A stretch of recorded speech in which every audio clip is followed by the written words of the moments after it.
Hey, Bruce Naylor here, your boomer consumer. Today we're looking at the WisFox wireless mouse and keyboard combo. It sells for $35 on Amazon. I'm going to affiliate link down below if you're interested in picking this up for yourself. You know, where a lot of people are working from home today, using their laptops.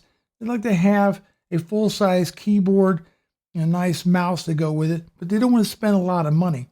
And being wireless is a big plus with this system. Now, this is a full-size keyboard, and one of the nice features about it is that the USB receiver works with both the keyboard and the mouse just using one USB port. So I'd like to begin talking about the keyboard first.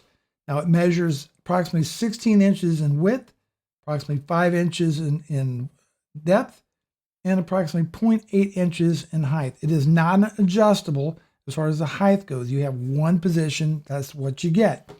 Runs on dual AAA batteries. It does have a sleep mode. It will go to sleep to save battery life on there. It's not mechanical or anything like that. It's not backlit. Of course, the question always comes up in the keyboard review. Will it work with my PlayStation 4 or 5 or my Xbox? I don't know. I did the best research I could find, and all the manufacturer says it will work with your Mac, your PC, Chromebooks, smart televisions, but there was no mention of any gaming consoles in their marketing material, and I don't own a PS4, can't tell you. Now, the keyboard weighs approximately about 1 pound. It's very quiet keys, and if you can take a listen here, you'll see what I'm talking about. So it's very quiet, not clicky at all. Not much travel. Again, they're not backlit in any way, shape, or form. You do have some functions on here. You can put the computer to sleep, pull up your web browser, your favorites, calculator, your settings, search. Cortana is on here. Media controls, play, pause, skip track, the next track, your mail client, your music. I think it pulls up My Music in Windows, etc. Notification center, as well as volume up, down, and also mute. So you have those buttons on the keyboard. Very thin design. For the most part, it is just really thin. I don't know if I can focus in on that, but not even 1/4 of an inch in thickness. Looking at the back side of the keyboard, you have 4 different little rubber feet on here, and this is not adjustable. And your batteries go here.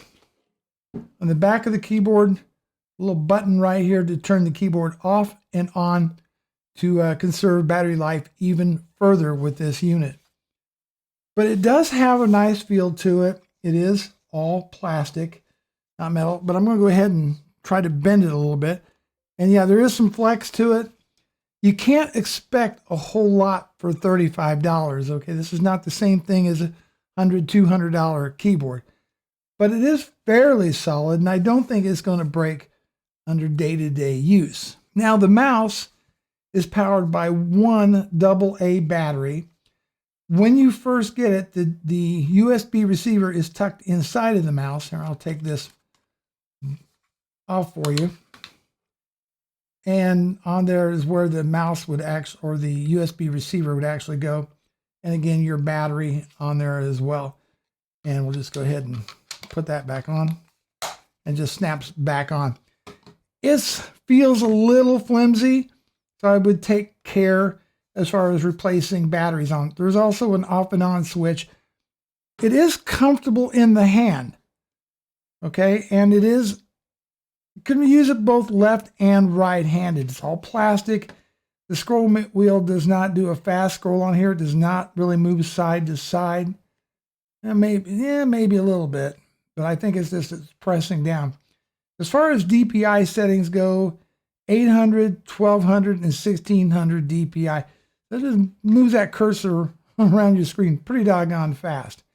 It also has a sleep mode, and what you have to do when you step away from it for a little while is just left click the mouse, and then it will wake up. There's also, as I said, an off and on button.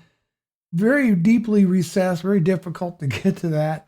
But yeah, you have that. I don't think I got this quite back on right. There it goes. But it's still very deeply recessed in there. All in all, with the quiet keys on there, I like that. Not much travel. There's no drivers to install, so I like that. It works as advertised. There was immediately, as soon as I turned it on, Windows detected it and it worked quite normally. So that's good. As far as the value for the money, I would say to get a wireless keyboard and mouse combo, you only use that one USB port. That's a pretty good deal. I think for 35 bucks, you probably can't really go wrong with this. You know, it's not fair to compare it to a $200, $300 keyboard by any stretch of the imagination. But for day-to-day use, I think it's going to hold up pretty well. It feels like it will. No real complaints about it. The mouse feels a bit on the chintzy side, but still quite usable. And when you get the pair together, I think it's a combination that's going to be pretty tough to beat. That's my opinion of the WisFox. I believe it's pronounced WisFox. Could be WisFox, WISFOX, wireless mouse and keyboard combo. Bruce Naylor, your boomer consumer. Thanks so much for watching. I'll see you in the next video.